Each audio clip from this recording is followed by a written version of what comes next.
오늘은 본받지 말아야 할 모습이라고 제목을 정했습니다. 그런데 더 정확하게 제목을 적는다면 본받지 말아야 할 모습과 겸손이라고 할 수가 있어요. 자, 겸손이 상당히 중요한 주제입니다. 예수님께서 예루살렘에 입성한 후에 종교 지도자들의 공격성 질문에 대해서 성경적 답변을 함으로써 저들의 그 간교한 공격을 격파시켜 주셨습니다. 그게 22장에 나타나 있어요. 어떤 공격들이 있었습니까? 먼저는 바리새파 제자들과 헤롯 당원이 합쳐서 주님께 질문을 해요. 가이사에게 세금을 내는 것이 옳습니까? 라고 질문합니다. 자, 그리고 또 공격했었던 것이 사두개인들이 찾아옵니다. 부활에 관해서 질문을 함으로써 공격을 하고, 또 여기에 주님이 성경적 답변으로 격파를 하니까 바리새파들이 또 찾아와서 율법 중에 어떤 계명이 제일 큽니까? 라고 질문하며 공격을 했습니다. 이에 대해서도 주님이 답변을 하시고 질문을 하세요. 너는 그리스도를 어떻게 생각하느냐? 자, 이 말은 저들이 믿고 있는 그리스도는 성경이 가리키고 있었던 대속주, 죄를 대속하기 위한 그리스도가 아니었다라는 것을 드러내고자 하는 거였죠. 저들은 정말로 주님의 의도대로 다윗의 자손입니다라고 하면서 다윗과 같이 경제적, 군사적, 정치적 메시아를 기다리고 있었던 거예요. 그러니까 저들은 성경에서 기다리라고 했었던 대속주 그리스도는 기다리지 않고 엉뚱한 세속의 왕을 기다리고 있었던 것이죠. 그러니까 저들은 율법 학자이면서도 율법에 대해서도 잘 모르고, 그리고 율법에 대해서 모르기 때문에 자신이 얼마나 비참한 죄인이라는 것도 모르고, 자신이 죄인임을 모르기 때문에 죄를 대속할 그리스도를 기다리지도 않았던 거였습니다. 그래서 맹인이 맹인을 인도한다고 저들이 그러한 짓을 하고 있었던 것이죠.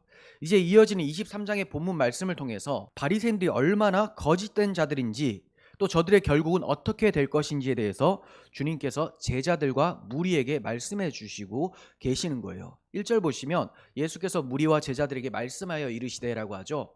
자, 무리와 제자들, 무리는 일반 군중들, 일반 백성들을 얘기를 하는 거예요.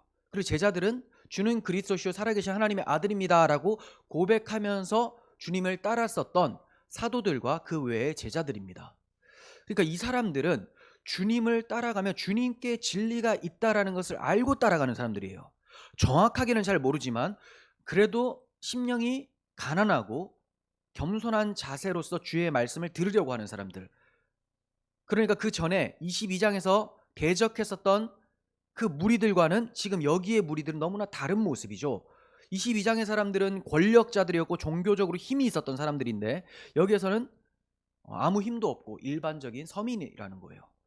자, 이들이 저 대적자들의 잘못된 교훈으로 인해서 교만해지거나 외식함으로 복음을 들을 수 없게 될까봐 주님께서 이제 저들의 모습을 피하고 저들의 모습을 따라가지 말고 너희는 겸손히 나의 말을 듣고 복음을 들으라라는 입장에서 주님께서 말씀해 주시고 계시는 거예요. 자, 2절 보시면 서기관들과 바리새인들이 모세의 자리에 앉았으니라고 합니다. 서기관들, 바리새인들이라고 했지만 큰 틀에서는 바리새인들이 모세의 자리에 앉아 있다라고 말씀하는 거예요. 왜냐하면 서기관들의 대부분은 바리새파에서 선출이 되어집니다. 그래서 바리새파가 그 당시에 가장 유력했었던 종교적 세력이었어요. 바리새인들의 왜곡되고 편협한 신앙과 사고를 비판하기 위해서 서기관과 바리새인들이 모세의 자리에 앉아 있다라고 말씀하는 겁니다. 그렇다면 모세의 자리는 도대체 어떤 자리일까? 정말로 모세의 자리는 외형적인 의자였어요. 회당에 가면 율법을 낭독하고 해설을 해주는 교사가 있어요. 율법사. 이 사람들이 앉아서 하는데 모세의 자리라고 일컫는 돌로 만든 자리였습니다. 거기에서 이 율법사들이 앉아서 가르쳤어요. 그런데 동시에 율법의 해석에 있어서 권위를 갖추고 있다라는 의미가 모세의 자리에 앉는다라는 의미예요. 이 서기관은 에스라 이후에, 그러니까 바벨론 포로 귀한 이후에 생겨난 직분이에요. 이들이 교육과 재판의 직무를 감당을 했습니다. 그러니까 권위가 상당했겠죠. 영향력이 상당했어요. 저들에게 잘못 보이면 큰 낭패를 볼 수도 있는 그런 엄청난 권위를 가지고 있었습니다. 근데 그들 자체의 권위가 아니라 율법이 권위가 있기 때문에 율법대로 잘 가르치고 재판한다면 하나님의 권위가 생기는 것이죠. 그래서 사실 저들이 율법만 바르게 가르치고 바르게 행하기만 한다면 모세의 권위를 나타낼 수 있는 자들은 맞았어요. 그런데 저들의 관심은 하나님의 말씀에 대한 정확한 해석이나 순종보다는 자신들이 선생으로서 명예를 얻기를 원했고 또 권력을 얻기를 원했어요. 기득권 향상과 유지에 관심을 쏟았습니다. 그러므로 주님께서 오셔서 저들이 잘못 율법을 해석하고 있는 것을 드러내 보이시고 또 모두 죄 아래에 있다고 말씀하심으로써 저들은 주님의 그 말씀이 너무나 불쾌하고 걸림돌이 되었었던 것이죠. 자신들이 가르치는 것이 틀렸다, 자신들은 율법을 지켜서 의롭다 함을 받으려고 하는데 모두가 죄인이다라고 하니까, 모두가 다 회개해야 된다라고 하니까 얼마나 주님이 싫었겠습니까? 그래서 주님의 고치심으로 눈을 뜨게 된 사람에게 욕까지 하면서 너는 그의 제자지만, 예수의 제자지만 우리는 모세의 제자다라고 요한복음에서 얘기를 해요. 자, 맹인이었던 너는 그 예수의 제자지 우리는 모세의 제자야, 이렇게 비난을 합니다. 여러분, 모세의 권위는 하나님께서 주신 권위죠. 왜냐하면 모세를 세워주신 분이 하나님이고 모세에게 율법을 주신 분이 하나님입니다.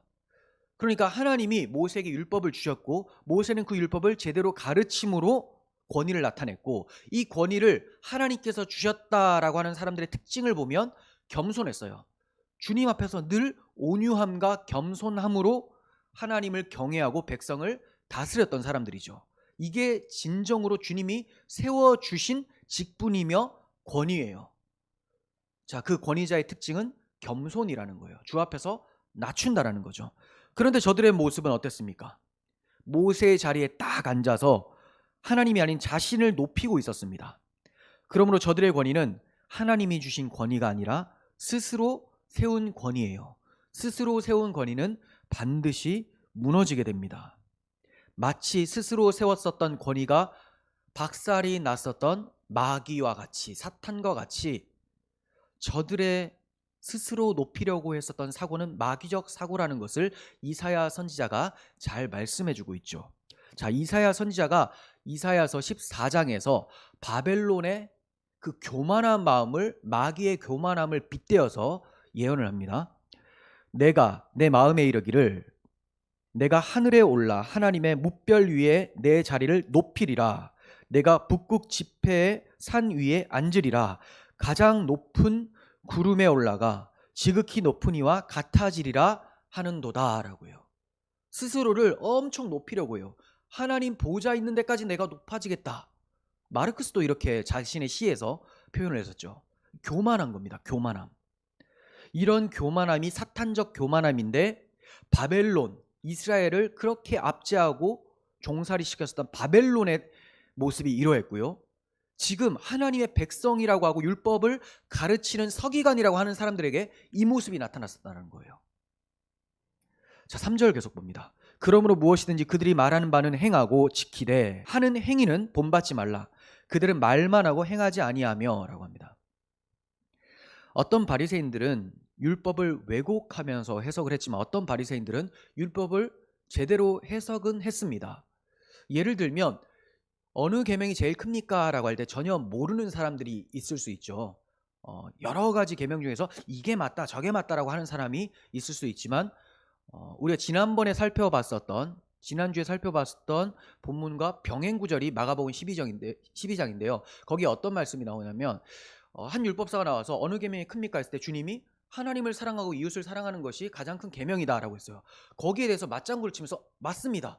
정말로 하나님을 사랑하고 이웃을 사랑하는 것이 가장 큰 계명입니다. 이렇게 얘기를 했더니 주님께서 네가 지혜롭게 대답했다 이렇게 말씀하셨어요. 그러니까 정말로 바르게 율법의 핵심을 찾고 있었던 사람들도 있었다는 거예요.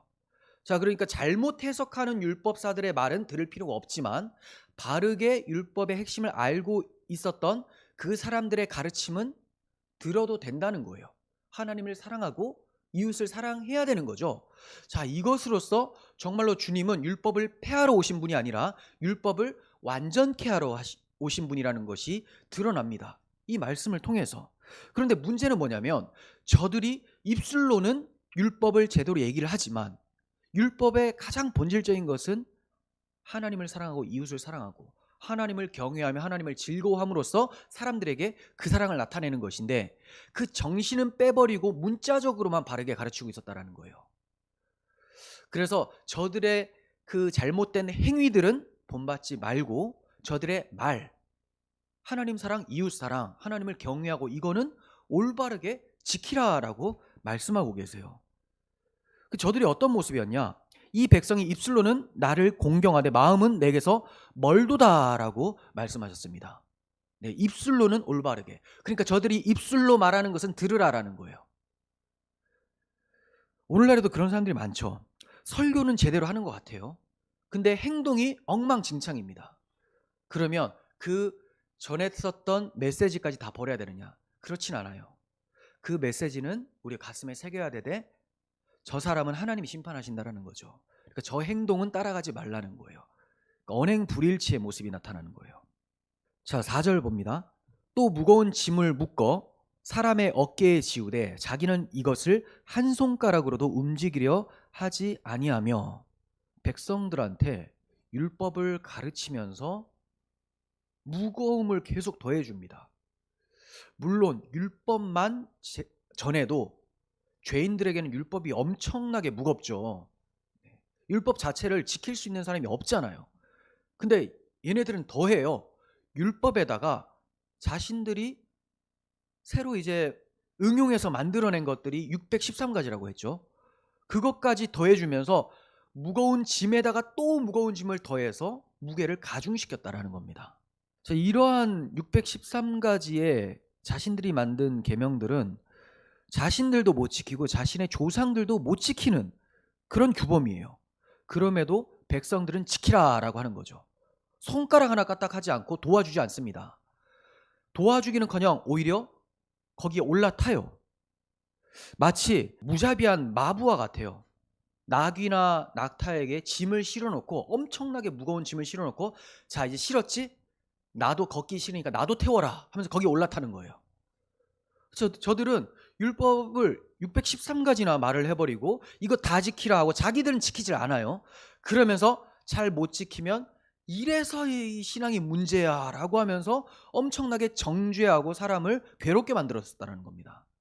당시 종교 지도자들은 이처럼 무거운 짐을 지우고 또 지우고 있었는데 반면 우리 주님은 어땠습니까?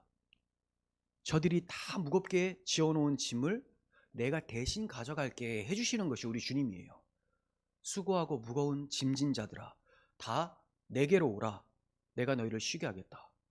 저들이 너희들에게 지워주는 것은 가볍고 쉬운 멍해가 아니다. 너희들을 죽이게 하는 거야. 저희 짐에 깔려 죽을 수도 있다. 근데 내가 저 짐에 대신 깔려 죽겠으니 너는 나와 함께 멍해를 매면 된다. 그 짐에 깔려 죽는 책임은 내가 지고 너는 이제 나의 힘으로 나와 함께 나의 멍에를 매자.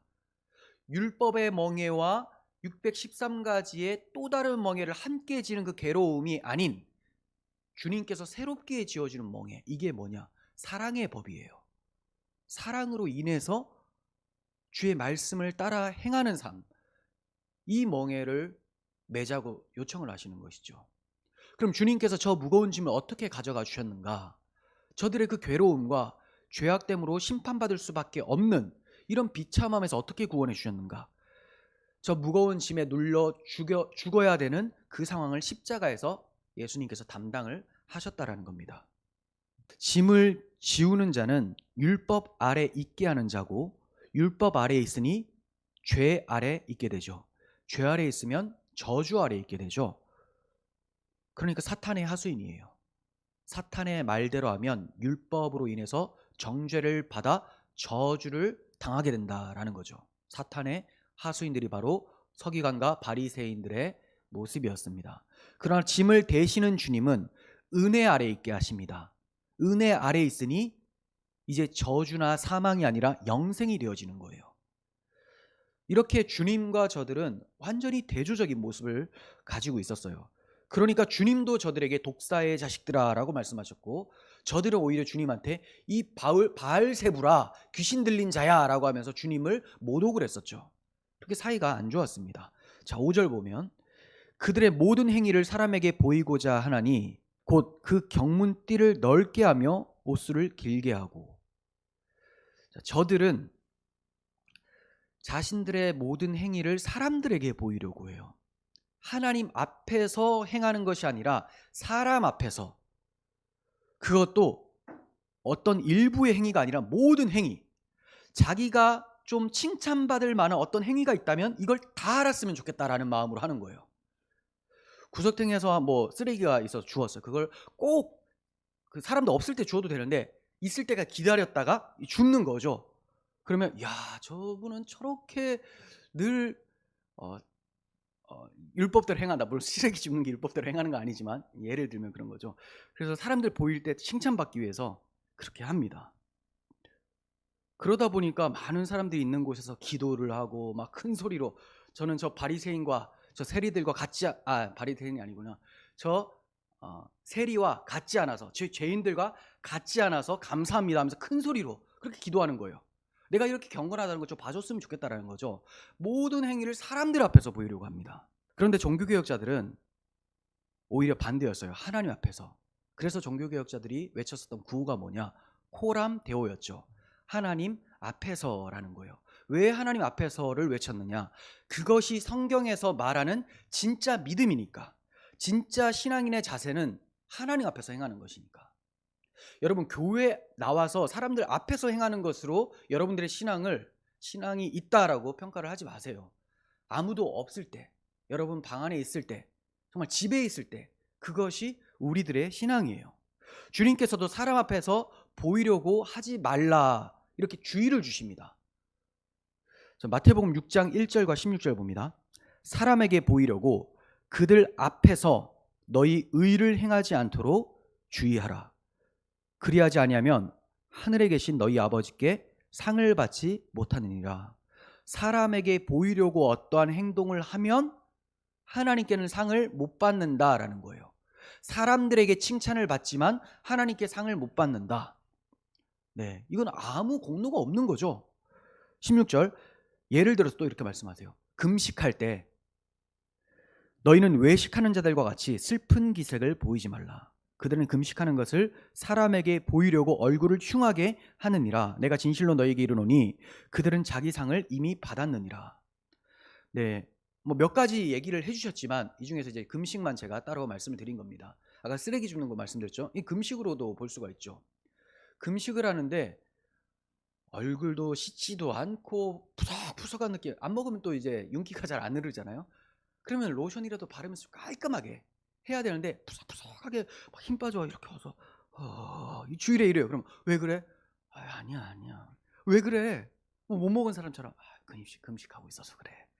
모든 사람이 모든 행위를 알게 하라. 나의 모든 행위를 알게 하라. 이게 바로 사람들에게 보이기 위해서 하는 행동이죠. 이건 신앙생활이 아니라 외식 행위입니다. 이런 사람들은 하나님의 인정을 받지 못합니다. 왜냐하면 이미 인정을 다 받아버렸거든요. 세상에서 인정을 다 받아버렸어요. 그래서 하늘의 상급이 없는 거예요. 저들은 하나님이 주시는 영광이 아니라 사람이 주는 영광을 사모했습니다. 그러므로 하나님이 보내주신 그리스도를 믿을 수가 없었어요. 다시 말씀드릴게요. 하나님께서 주시고자 하는 영광을 바라지 않고 사람이 주려는 영광을 바라다 보니 그리스도를 믿지를 않아요. 왜냐하면 하나님께서 주시는 영광은 그리스도를 통해 나타나거든요. 근데 자신들은 하나님께서 주시는 영광, 그리스도에게는 관심이 없어요. 하나님께서는 그 아들 그리스도를 통해서 우리를 영광스럽게 하십니다. 하지만 저들의 관심은 사람의 영광이었죠. 요한복음 5장 44절 보시면 너희가 서로 영광을 취하고 서로 영광, 사람들의 영광이죠. 유일하신 하나님께로부터 오는 영광은 구하지 아니하니 어찌 나를 믿을 수 있겠느냐. 저 서기관과 바리새인들이 저렇게 예수님을 헐뜯고 넘어뜨리려고 했었던 이유는 사람들에게 계속 칭찬받기 위해서예요. 예수님을 인정해버리면, 예수님의 가르침을 인정하면 자신들이 죄인이 되는 것이고 자신들이 율법을 잘못 가르쳤다는 것이 되어버립니다. 그럼 사람들에게로부터 오는 영광을 취할 수가 없게 되죠. 그래서 그 완악함과 교만함이 예수 그리스도를 거부하게 만들었다는 겁니다. 그랬더니 예수님께서 너희들의 그러한 모습을 내가 아버지께 고발할 것 같으냐? 아니다. 너희를 고발하는 사람은 따로 있다. 바로 너희가 그토록 바라는 모세니라 라고 바로 이어서 말씀하세요. 놀랍지 않습니까? 자신들은 모세의 자리에 앉아서 모세를 대행한다고 생각을 했어요. 우리는 모세의 제자다라고 할 만큼 모세의 제자라는 것을 너무 자랑스럽게 여겼던 거죠. 근데 그걸 너희들이 나를 믿지 않는 것을 누가 질책하냐면 모세가 질책할 것이다. 왜 그렇습니까? 모세는 율법의 대명사죠. 율법은 그리스도께로 인도하는 초등교사잖아요. 모세를 제대로 알고 율법을 제대로 알았다면 너희가 율법에 의해서 정죄함을 받아 내가 비참한 죄인이구나, 나에게는 스스로 구원의 가능성이 없구나, 이거를 안다면 나를 위해 율법을 다 지키시고 십자가에서 대신 죽으신 그리스도를 바라보게 되는데 너희는 그렇지 않으니 율법의 대명사인 모세에게 정죄를 받게 되는 것이다. 율법에 의해서 정죄를 받게 되는 것이다. 이렇게 말씀하고 있는 겁니다. 그러니까 너희는 모세의 제자라고 하지만 모세의 제자도 아니고 그냥 정죄받아 죽어 마땅한 반역자들이야. 이렇게 말씀하고 계신 거죠. 여러분, 저들이 왜 예수 그리스도를 거부했다고 말씀드렸죠? 하나님께로부터 오는 영광을 구하지 않고 사람에게 오는 영광을 구해서. 오늘날에도 많은 기독교인들이, 그리고 특별히 교회 목사나 장로, 이 하나님께서 말씀의 권위를 주신 사람들의 특징이 사람으로부터 오는 영광을 많이 바라본다는 거예요. 그러다 보니까 사람들 없을 때는 자신의 행동을 악하게 행하고 위선적인 모습으로 삶을 살아가게 됩니다. 이런 모습들이 나중에 드러나면 뉴스에 보도가 되는 것이죠. 그래서 지금 한국교회가 욕을 많이 먹고 있어요. 중요한 것은 우리가 누구 앞에 서 있는가, 나의 신앙생활이 누구를 위해 사는 것인가, 이걸 다시 한번 생각해 보셨으면 좋겠습니다. 하나님으로부터 오는 영광, 그리스도로 인하여서 하나님 앞에서 영광스러운 자로 발견되어지는 우리들이 되었으면 좋겠습니다. 자, 그러면서 저들이 사람들에게 보이기 위해서 어떤 행동을 하는지 이제 하나씩 나열해 주십니다. 자, 이런 모습은 피해야 돼요. 경문띠를 넓게 하고 옷수를 크게 만든다, 이렇게 해요. 그러면 경문띠가 뭐냐? 경문띠는 작은 양피지에다가 하나님의 말씀을 좀 써놨습니다. 그리고 작은 상자에다 그 말씀을 말아서 집어넣어요. 자, 이것을 왼쪽 팔 안쪽에 부착하고 가죽띠로 부착을 하고 이마에 부착을 하는 거예요. 가죽띠로. 그래서 유대인들 보면 손, 팔과 그리고 이마에 이런 상자 같은 것을 메고 다녀요. 이 상자에 매는 의미는 하나님을 사랑하고 이웃을 사랑하라 라는 것이고, 하나님께서 자기 백성을 애굽에서 구원해 주신, 이스라엘의 장자들은 구원하시고 애굽의 장자들을 멸하셨었던 사건을 기록하라는 말씀을, 기록된 그 말씀을 다는 거예요. 그러니까 하나님이 우리를 구원하셨다, 그리고 그러므로 우리는 하나님을 사랑하고 이웃을 사랑해야 된다, 이걸 잊지 말라고 달고 부착하라고 한 겁니다. 그러니까 다는 행위가 중요한 것이 아니라 그 의미가 중요한 거죠. 물론 성경에서 하나님의 명령으로 부착하라고 되어 있어요.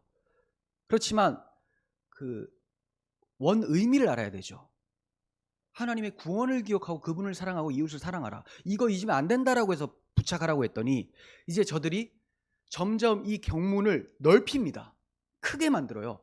그래서 조그맣게 만들어도 될 것을 크게 만들어서 나 이렇게 하나님을 사랑하는 사람이야, 나 이렇게 이웃을 많이 사랑하고 우리를 구원하신 하나님을 기억하는 사람이야 라고 나타내 보였던 거예요. 크게 만들어요. 그 성경책도 점점점 큰 거 가지고 다니면서 이렇게 막 이렇게 하고 다니는 거 있잖아요. 물론 눈이 안 좋아서 크게 보는 거 괜찮은데 어떤 뭐 권위를 나타내기 위해서, 외식하기 위해서 이래서는 안 되는 것이죠. 뭐 강대상도 막 몇 천만 원짜리 이렇게 막 만들어 가지고 화려하게 해서 이 권위를 이렇게 나타내려고 하는 건 잘못된 것이죠. 자, 그리고 옷술을 크게 만든다. 옷술은 옷자락 끝에 만들어 놓은 장식인데요. 흰색 실과 청색 실을 섞어서 만든 장식이에요. 근데 이것을 왜 달라고 했냐면, 율법에 달라고 하거든요. 이방인들과 거룩한 하나님 백성은 구별되다라는 것을 나타내기 위해서요. 그래서 너희는 하나님의 백성이다, 거룩하게 구별된 삶을 살아라, 이거 잊지 말라고 만들라고 했습니다. 그런데 이 서기관과 바리새인들이 점점 옷술을 크게 만들어요. 누가 봐도 눈에 딱 띄게끔. 이거 뭐냐면 나는 너희들과 구별되는 거룩한 자야 라고 스스로 막 나타내 보이게 됩니다. 그러다 보니까 이렇게 큰 경문띠를 부착하고 또 큰 옷술을 만들었다면 보여줘야 되잖아요. 집에서 그렇게 할 거면 뭘 그렇게 했습니까? 자, 그래서 어디로 나가냐? 사람들이 많은 시장으로 나가는 거예요. 보세요 하면서 잔치 자리에도 가고 회당에도 가고 내가 이렇게 거룩하고 이렇게 율법 잘 지키는 사람이야, 이거 보여준다는 거죠. 6절에서 7절 봅니다. 잔치의 윗자리와 회당의 높은 자리와 시장에서 문안받는 것과 사람에게 랍비라 칭함받는 것을 좋아하는 자들이 바로 저들이었습니다. 하나씩 봅니다. 잔치의 윗자리는 세속적으로 명예가 있는 자리예요. 세속의 영광. 그리고 회당의 높은 자리는 종교적 명예입니다. 그러니까 이걸 좋아한다는 것은 세속의 영광도 좋아하고 종교적인 영광, 물론 이것도 세속적 종교죠. 그 세속적 종교적 영광이지만 세속에서 명성을 떨치기를 원하고 종교적으로도 이름이 나기를 원했었던 저들의 엘리트 의식과 허영에 사로잡혀 있는 모습을 드러내고 계시는 거예요. 저들은 어디로 가든지 섬김을 받으려고 높은 자리를 차지하려고 했었던 거예요. 근데 이들만 그런 것이 아니라 얼마 전에 제자들도 이랬어요. 주님께서 영광 받으실 때 우리는 오른쪽에 또 왼쪽에 앉게 해주세요, 이렇게 청했었단 말이에요. 그러니까 유대인들의 사고가 얼마나 이렇게 명예의식에 빠져 있었는지를 잘 보여주고 있습니다. 예수님을 따라다니는 제자들도 뭐가 영광인지를 몰라요.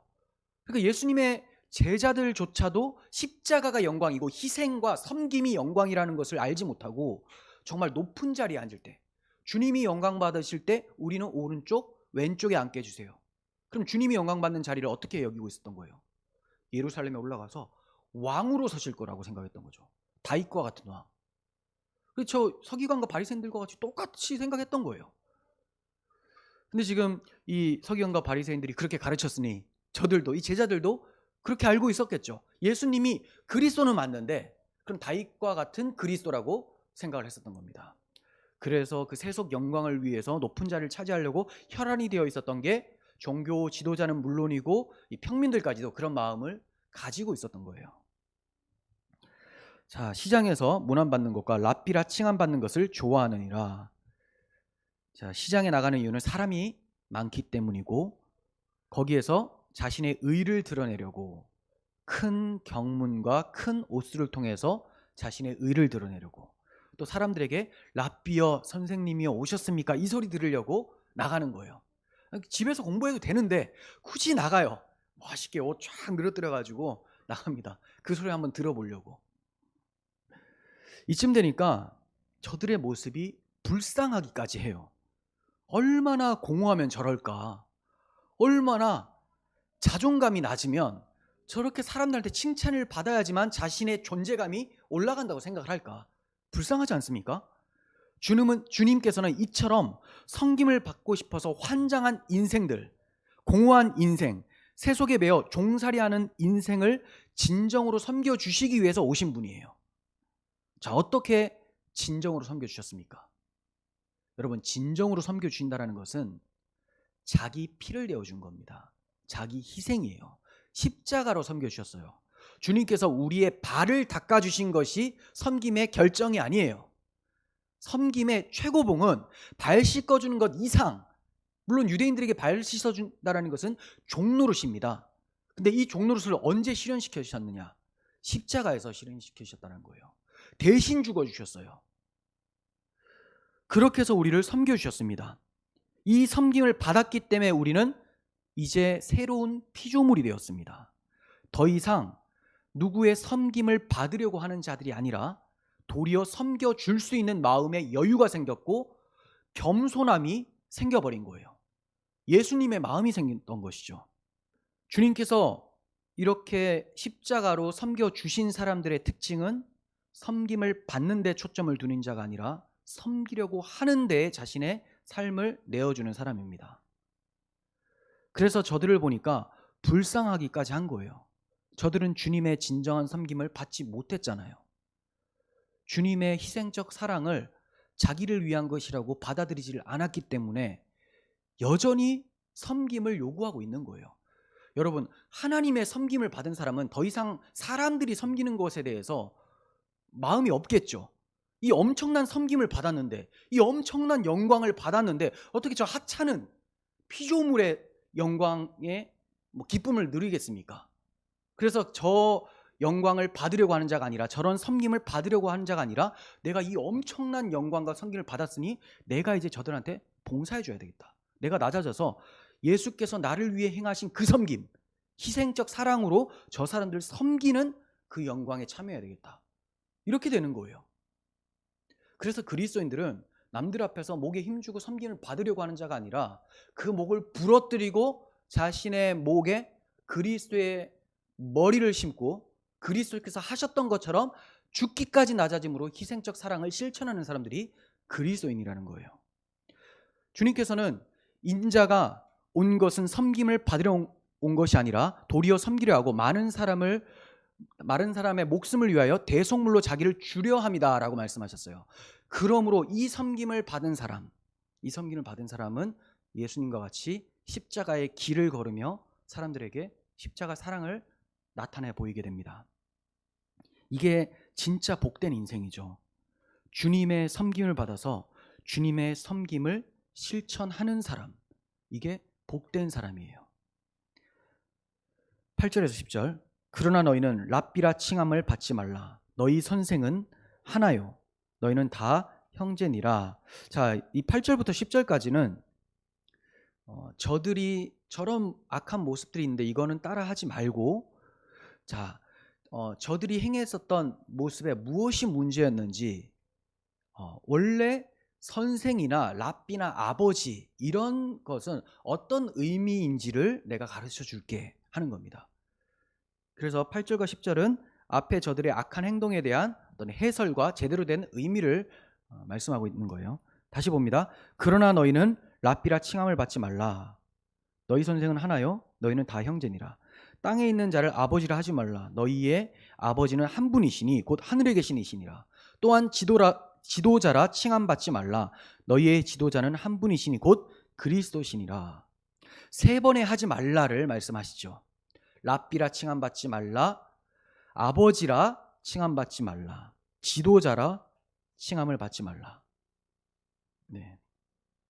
아버지라 하지 말라죠. 칭함받지 말라보다는 아버지라 하지 말라. 이것은 정말 부르지도 말고 불려지지도 말라는 데 초점이 있는 것이 아닙니다. 그러니까 선생님 이런 말 하지 말라는 게 아니고 그런 소리 듣지 말라는 데 초점이 있는 게 아니에요. 그런 소리를 들으려고 하는 저들의 그 마음의 외식함과 허영과 엘리트 의식, 교만함으로 꽉 차 있는 거, 이런 마음을 갖지 말라. 여기에 초점이 있는 거예요. 그리고 아버지라 부르지 말라? 아첨하지 말라는 거예요. 그런 소리 듣기 좋아하는 사람들한테 아첨해서 한번 자기 이익 챙겨보려고 하는 그런 시도하지 말라. 하나씩 보시면 선생이라고 칭함을 받지 말라고 하죠. 랍비는 선생이에요. 그러면 누가 선생이기에 선생이라고 칭함받으려 하지 말라라고 합니까? 예수님이 선생이에요. 요한복음 13장 13절 보시면 너희가 나를 선생이라 또는 주라 하니 너희 말이 옳도다. 내가 그러하다. 랍비여 이렇게 찾아왔어요. 물론 진짜 존경해서 랍비여 부르는 건 아니고 그냥 한번 불러주는 거예요. 예수님 그 소리 들으면 좋아할까 봐. 그러면서 예수님께 딴지 거는 사람들이 많이 있었죠.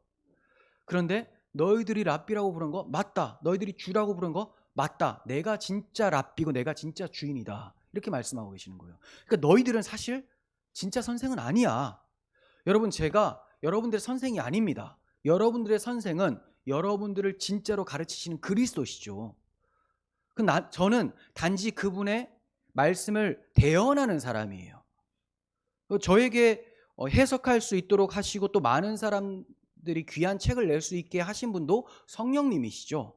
그 조명 아래에서 우리가 해석하고 바른 복음을 드러내는 것이지 결국 인간이 잘나서 그것을 해석해낼 수 있는 것은 아니라는 거죠. 인간의 힘으로 하게 되면 반드시 자유주의신학 인본주의로 흘러가게 돼요. 근데 우리가 오직 은혜, 오직 하나님께 영광으로 해석을 하게 된다는 것은 인간이 해석한 것이 아니라는 겁니다. 하나님의 은혜로 도움을 받아서 한 것이기 때문에 결국은 선생이라고 칭송을 받을 분은 그리스도 한 분뿐이라는 거예요. 예수님. 그렇다고 해서 이제 뭐 사람들한테 선생님 이런 말을 하지 말라는 건 아니에요. 자신이 정말로 이 사람의 멘토고 무슨 정신적 지주인 것처럼 교만함을 갖지 말라는 것을 얘기를 하는 거예요. 잘 아셔야 돼요. 또 호칭도 부르지 말라? 이거 아니에요. 뭐 때문에 그 소리를 듣고 싶어 하느냐? 너 스스로 선생이라고 생각하느냐? 그거 아니다. 선생은 오직 그리스도 한 분뿐이다. 네. 그러면 그리스도께서 선생이면 나머지 모든 사람들은 뭐가 될까요? 형제가 되는 거예요. 저도 여러분들의 형제죠. 그래서 그 어떤 직분상 목사라고 하니까 목양을 하는 목자의 역할을 하지만 진짜 목자는 선한 목자신 예수님밖에 없어요.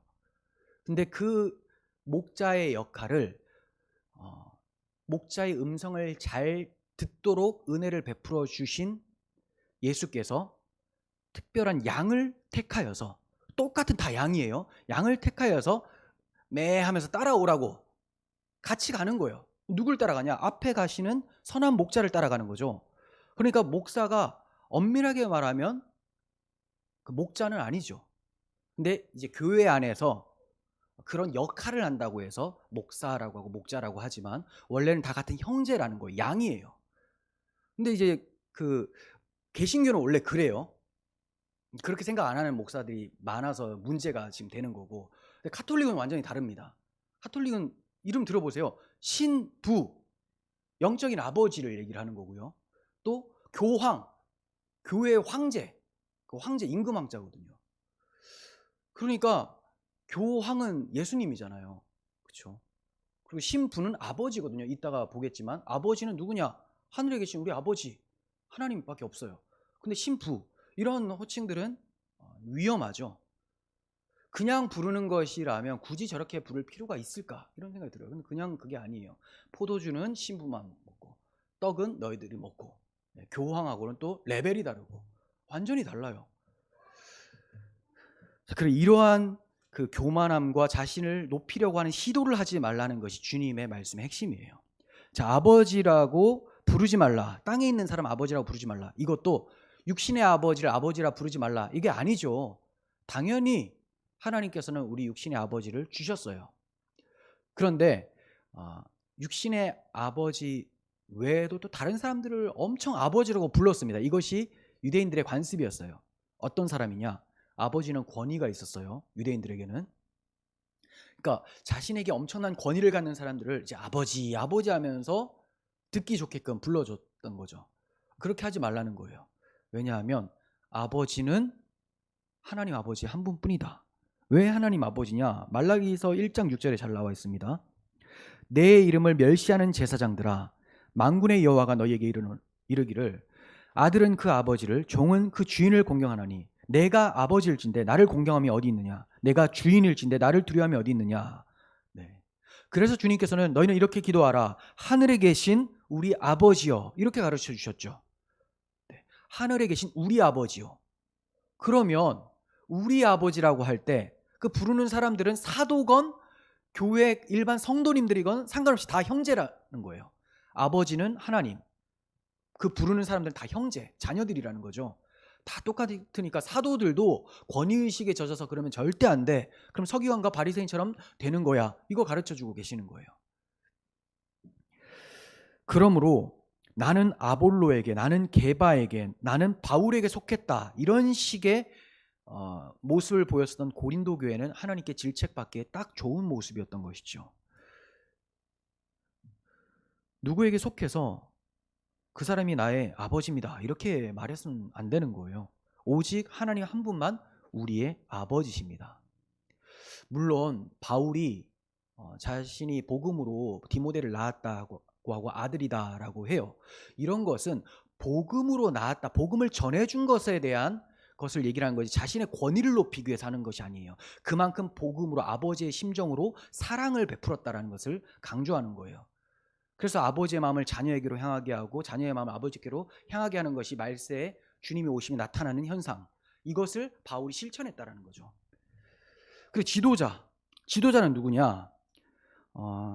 카데게테스라는 헬라어인데요. 이게 앞서가는 자, 인도자, 선생님 이런 뜻이에요. 그런데 앞에 있는 선생과 조금 구별시켜서 해석을 하려면 앞에서 먼저 가서 인도하는 사람, 선생도 비슷한데요. 이렇게 보시면 돼요. 선생은 가르치는 사람, 이 지도자는요 앞장서서 가는 사람이라고 보시면 됩니다. 그 앞장서서 가다 보면 걸림돌이 있을 거잖아요. 그 걸림돌도 제거해주고 대적자가 있잖아요. 대적자도 제거해주는 그런 자가 지도자예요. 그런 자는 사람 중에는 없다. 지도자는 그리스도 한 분뿐이다. 왜 그러냐? 애굽에서 탈출하여 가나안 땅으로 갈 때 이스라엘 백성들 앞에서 제일 앞장섰었던 사람이 누구냐? 유다 지파입니다. 유다 지파. 유다 지파가 왜 앞장섰냐면 유다 지파에서 나실 그리스도를 예표하기 위해서요. 그리고 그 앞에 또 누가 있었느냐? 바로 제사장들이 언약궤를 메고 있습니다. 언약궤 또한 하나님의 언약이 실체로 오신 예수 그리스도를 나타내고 있죠. 그래서 언약궤가 탁 들어갈 때 요단강도 갈라지게 되는 것이고 홍해도 갈라지게 되는 거예요. 이렇게 먼저 앞장서서 모든 어려움들을 다 해결하시고 뒤에 따라오게 만들어주는 지도자는 인간이 아니라 그리스도 한 분뿐이다. 그러므로 너희 스스로 지도자라고 교만함을 갖지 말라라고 말씀하는 겁니다. 여러분, 교회는 몸이고 머리는 오직 예수 그리스도 한 분이에요. 우리 모두는 지체고 동일하게 사랑받는 형제입니다. 그래서 사도 바울은 빌레몬에게 너의 종 오네시모를 형제처럼 잘 대해줘라 이렇게 얘기해요. 오네시모는 빌레몬의 돈을 훔쳐가지고 도망갔다가 잡혀가지고 감옥에 갇혔는데 거기서 바울 만난 사람이거든요. 근데 이제 바울이 복음을 전했더니 오네시모가 변화되었기에 이제 너는 나의 형제다. 내가 이렇게 형제를 생각하니까 빌레몬아, 이 종이 돌아갔을 때 저를 받아줘라, 형제로 받아줘라 이렇게 얘기하는 것이 빌레몬서예요. 그러니까 종까지도 그 사회 계층에서 지금은 없지만 예전에 이런 종살이가 있었잖아요. 노예제도. 이 노예까지도 해방시켜서 형제로 만들어내는 것이 기독교 정신이라는 것이죠. 우린 다 형제예요. 사도들도 형제고. 그래서 사도들이 편지 쓸 때도 그러죠. 사랑하는 형제들아, 로마에 있는 형제들, 뭐 이렇게 다 형제들이라고 표현합니다. 나는 너희와 달라라고 표현하지 않고. 왜냐하면 우리는 다 한 아버지를 모시고 있으니까. 우월의식이 없어요, 사도들에게. 이것을 잊어버리면 교만하게 되고 헛된 영광을 쫓아 살게 돼요. 감히 목사에게 막 이런 표현 많이 쓰잖아요, 한국교회에서. 이러한 표현을 스스로에게 교인들이 스스로 그렇게 생각하면 귀한 거죠. 근데 목사가 자기 입으로 감히 목사에게 한다라는 것은 자신은 뭔가 다르다라고 생각하는, 그러면서 말할 때는 그리스도의 종이다 이렇게 얘기해요. 그리스도의 종은 죽기까지 낮아지는 자잖아요. 근데 너무나 높아요. 그런 사람 하나님이 낮춰버리시죠. 자, 11절. 너희 중에 큰 자는 너희를 섬기는 자가 되어야 하리라. 누구든지 자기를 높이는 자는 낮아지고 누구든지 자기를 낮추는 자는 높아지리라. 이게 결론입니다. 정말 중요한 말씀이에요. 저들이 앞에서 왜 저렇게 악한 모습, 본받지 말아야 될 모습을 보였느냐? 겸손하지 않아서 그렇다. 왜 겸손하지 않았느냐? 주님 앞에 자신을 세우지 않아서 그렇다. 이거예요. 너희 중에 큰 자는 너희를 섬기는 자가 되어야 하리라. 교만에 대한 경고 그리고 겸손에 대한 복을 동시에 말씀하시죠. 누구든지 자기를 높이면 낮아지고, 이건 저주예요. 누구든지 자기를 낮추면 높아진다. 이건 복입니다. 복과 저주를 함께 두시면서 자, 어떤 것을 택하겠느냐? 진짜 큰 자라는 것은 세상에서 큰 자라고 칭찬받는 게 아니라 하나님이 큰 자라고, 하나님이 기뻐하시는 자라고 하는 사람은 어떤 자냐? 낮추는 자다라고 하는 거예요. 섬기는 자. 그러니까 구체적으로 말씀하시는 거죠. 낮추세요 하면 이게 추상적이잖아요. 뭐 어떻게 낮춰? 자세를 낮추는 거예요? 뭐 어떻게 낮춰? 섬기는 것이 낮추는 것이다. 섬김. 그러면 섬기려면 어떤 자가 섬길 수 있을까요? 자신이 아무것도 아니라고 생각하는 자가 섬길 수가 있고요. 섬김을 받아봐서 마음에 여유가 있는 자가 섬길 수가 있는 거예요. 두 가지. 자기가 아무것도 아니고 섬겨야 될 수밖에 없는 종 같은 존재라는 것을 아는 자, 또 엄청난 섬김을 받아서 마음에 여유가 있는 자가 사람을 섬길 수 있습니다. 그럼 그 사람이 누구냐?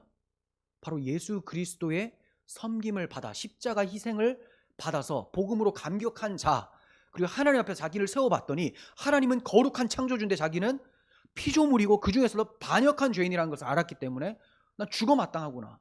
높일 게 하나도 없어요. 땅끝까지 낮아진 이런 사람, 하지만 하나님께 엄청난 섬김을 받은 사람, 이 사람이 누구를 섬길 수 있게 된다는 겁니다. 그러므로 진정으로 겸손한 사람, 진정으로 섬길 수 있는 사람은 이 세상에 교회 안에서만 찾을 수 있어요. 교회 안에서만. 그렇다고 해서 교회 안에 들어온 사람이 다 그렇게 하는 건 아니에요. 교회 안에 들어와 있어도 주님의 섬김을 받아본 사람은 많이 드문 것 같습니다. 한마디로 십자가 복음에 감격을 하고 스스로를 낮추며 그리스도의 십자가를 지고 살아가는 사람은 정말 드물어요. 하지만 찾을 수 있는 장소는 교회밖에 없어요. 섬김을 받아봐야지 섬김을 알고요. 또 진짜 자신이 아무것도 아닌지를 직시해야지만 섬길 수가 있죠. 세상 사람들이 겸손한 모습을 보입니다. 그런 사람들도 있어요.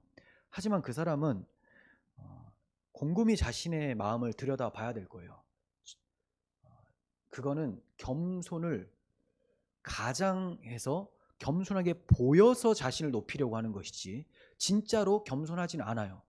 왜냐하면 인간은요, 하나님이 없는 인간은 자신이 진짜 아무것도 아니라고 생각을 해보잖아요. 그럼 인생 끝이에요. 하나님 없이 살아내야 되는데 하나님을 안 믿어요. 근데 자기가 아무것도 진짜 아닌 존재라고 생각을 해버려요. 사회생활 못합니다. 그래서 그 사람들의 겸손이 가짜라는 겁니다. 겸손한 척을 하는 것이지 진짜 겸손한 것은 자기가 정말로 아무것도 아닌 걸 아는 거거든요. 엄청 대기업이고 돈 많이 가지고 있는 그런 대표라고 봐요. 이 사람이 겸손할 수 있느냐? 하나님 안 믿는데 겸손할 수 있느냐? 그럴 수가 없죠. 겸손한 척을 하는 거지. 왜냐하면 자기한테 힘이 있잖아요. 힘이 없다라고 진짜로 인식하는 것이 겸손이에요. 그러므로 진정한 겸손은 어디에서 나타납니까? 교회에서. 그리스도인들만 자신이 아무것도 아니라는 걸 알아요. 손가락 하나도 하나님의 은혜가 없으면 못 움직이는 사람이라는 걸 압니다. 내가 숨 쉬는 것도 하나님이 콧구멍의 기능을 나에게 주시지 않으면 숨조차도, 내 앞에 널려있는 산소조차도 호흡할 수 없다는 것을 아는 사람이에요. 나의 생명과 나의 죽음이 다 하나님의 손에 붙들려 있다는 걸 아는 자. 그런 사람들은 대기업의 총수를 할지라도 겸손해져요. 왜냐하면 이 돈도 하나님 주셨기 때문에 있는 것이 언제든지 사라질 수 있는 것이고 아무것도 아니다. 이걸로 사람을 살릴 수 없다. 이걸 알기 때문에 돈이 많건 적건 그 사람들은 하나님 앞에서 겸손하고, 어떠한 상황이 돼도 그 사람들의 마음은 자족함이 있어요. 나는 아무것도 없지만, 여기서 끝나면 비참하죠. 나는 아무것도 아니고 아무것도 없지만 하나님이 나와 함께 하신다. 이것 때문에 또 엄청난 자존감을 가지고 있습니다. 그래서 불신자들에게 진정한 겸손이라는 것을 기대할 수가 없고, 그것은 그 사람에게 죽으라고 하는 말밖에 안 돼요. 근데 교인들에게는 겸손하라고 말할 수밖에 없어요. 교인이니까. 그들의 머리가 예수 그리스도니까 그렇게 사는 것이 마땅한 것이죠. 내가 누군지를 알았습니다. 하나님 앞에서 내가 누군지를 알아버린 거예요. 그리고 내가 어떤 사랑을 받았는지 아는 사람이에요. 그럼 이러한 엄청난 사랑과 자신의 신분을 알았다면 저 타인을 봤을 때 나를 그토록 사랑하신 하나님의 아들이 저 사람을 위해서도 죽으셨다는 사실을 인식할 때 저 사람을 위해서 십자가를 지고 희생의 삶을 살아가지 않겠습니까? 그래서 당연히 교회의 정신은 겸손과 섬김의 모습이 나타나야 된다는 겁니다. 그래서 마틴 로이드 존스 목사님이 신앙생활에서 안전장치는 겸손이다라고 했죠. 악보에 잘 실려있죠. 그 신앙생활에서 겸손이라는 것은 안전장치다. 그러면 안전장치가 착 풀려버리면 그때부터 위험해져요. 이 총이라고 한번 생각해 보세요. 안전장치를 탁 채워놓으면 이 총이 아무리 눌러도 나가지가 않아요. 근데 이게 풀려버리면 사람을 쏠 수도 있고 자기를 쏠 수도 있는 거죠. 자기도 죽고 사람도 죽이는 것이 바로 교만이에요. 아담이 이 교만 때문에 선악과를 먹게 된 것이죠. 사탄이 교만해서 하나님 앞에서 자신을 높이다가 낮아지게 된 것이죠. 겸손해야 됩니다. 그럼 또 세상 사람들은 그래요. 겸손하면 무슨 재미로 삽니까? 사람들이 칭찬을 안 해주고 자신이 칭찬을 받아도 자기가 아무것도 아니라고 진짜로 인식을 하면 기쁨이 없겠잖아요. 기쁨이 없을 수밖에 없죠. 아무리 칭찬해도 자기는 아무것도 아닌 거 확실하게 느껴요. 그럼 칭찬이 기쁘지도 않아요. 근데 기독교인의 기쁨은 사람들이 칭찬해서 오는 게 아니에요. 내가 아무것도 아닌데 이러한 나를 위해서 하나님이 그 아들을 보내셨다. 이것 때문에 기쁨이 찾아오는 거예요. 그래서 한번 읽어볼까요? 기가 막히게 잘 적용시키지 않습니까? 약보에 있는 거. 자, 너무 은혜로워서 제가 말씀드린 거예요.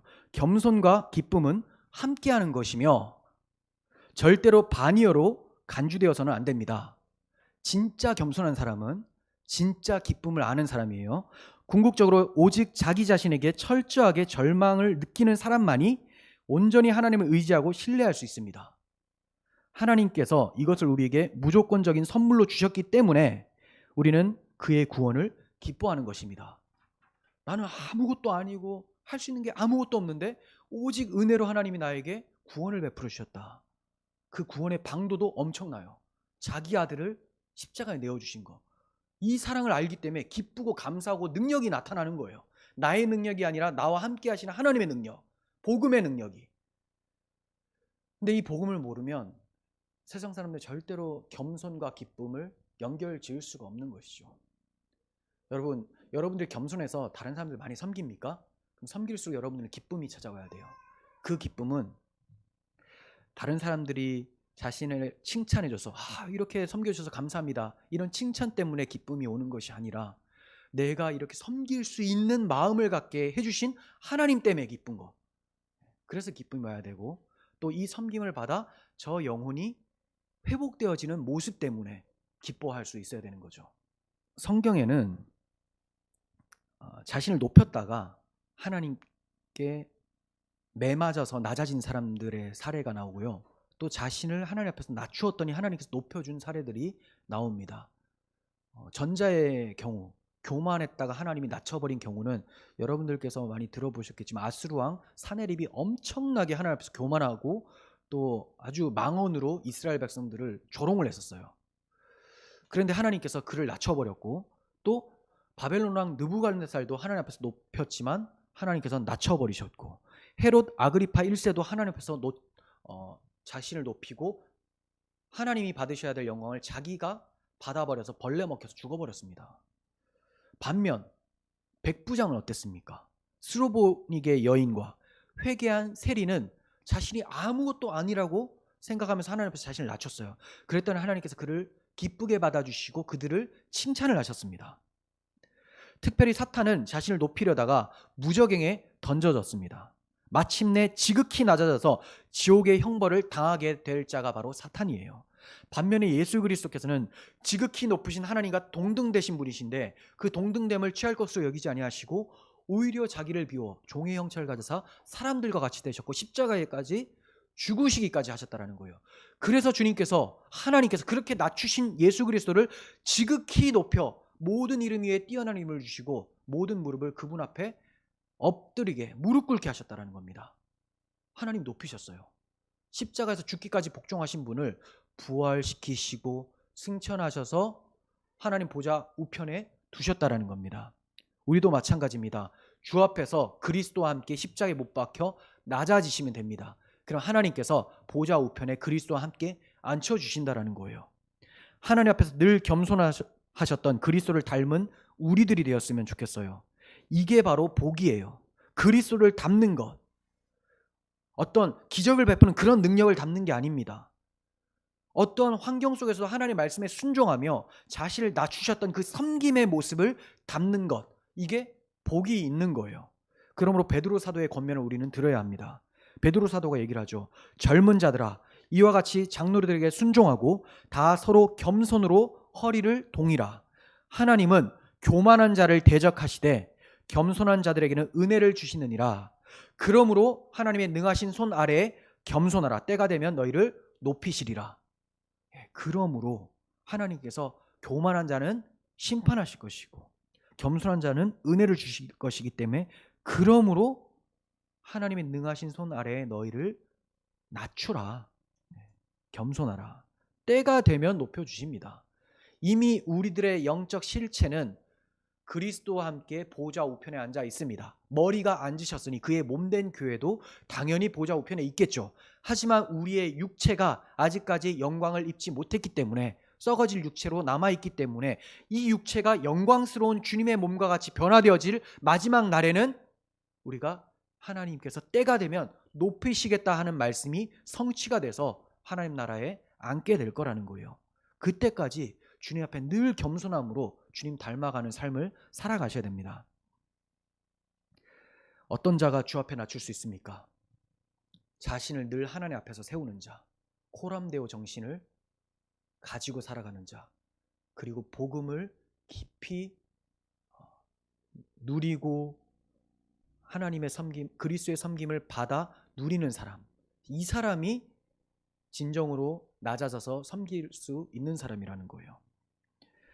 죄인을 구원하시기 위해서 십자가를 지셨다라는 것을 알고 믿는 이 사람이 바로 하나님 나라에서 큰 자, 겸손한 자입니다. 본문 이후부터 주님께서는 화 있을진저 외식하는 서기관과 바리새인들이여 라는 저주를 7번이나 반복해서 하십니다. 어째서 주님께서 이렇게 화가 나셨을까요? 지도자들의 타락 때문이에요. 서기관과 바리새인들, 지도자들이죠. 저들이 타락했기 때문에. 저들이 얼마나 책임이 중요합니까? 저들이 잘못되면 얼마나 이스라엘 사회에 악영향이 미칩니까? 이는 서기관과 바리새인들에게만 국한된 말씀이 아닙니다. 오늘날 하나님의 말씀을 전하는 모든 목사들, 또 중직을 맡은 교회 직분자들, 또 더 나아가서 나라를 경영하고 있는 위정자들, 이 자들이 주님 앞에서 겸손해야 돼요. 그리고 섬김의 삶으로 살아가지 않고 굴림을 하려고 한다면 반드시 주님께서 강제적으로 낮추시는 심판이 있을 거예요. 섬기는 마음, 자기를 낮추는 자세, 이것이 참 목회자의 특성이고, 크고자 하는 자, 자기를 높이고자 하는 자가 바로 거짓 선지자의 특성이라는 겁니다. 이를 잘 분별하시고 나는 어떠한 모습인지를 확인하시고 날마다 하나님 앞에서 자기를 세우고 복음으로 섬김의 자리로 나아가는 우리 모두가 되기를 간절히 소원합니다. 거룩하신 하나님 아버지, 저희가 저희 자신이 어떤 존재인지를 망각하고 자주 하나님 앞에서 스스로를 높였음을 용서해 주시옵소서. 늘 하나님 앞에서 살아가는 코람데오 정신을 갖게 하시고 하나님의 엄청난 희생으로 우리를 섬겨주신 복음을 가슴 깊이 새기고 그 복음으로 겸손하여져서 섬김의 자리로 나아가는 저희들 되게 하여 주시옵소서. 그럴 때 주님께서 높여주시고 주께서 주시는 진정한 기쁨에 참여하는 저희들이 되게 도와주시옵소서. 우리 구주 예수 그리스도의 이름으로 기도합니다. 아멘.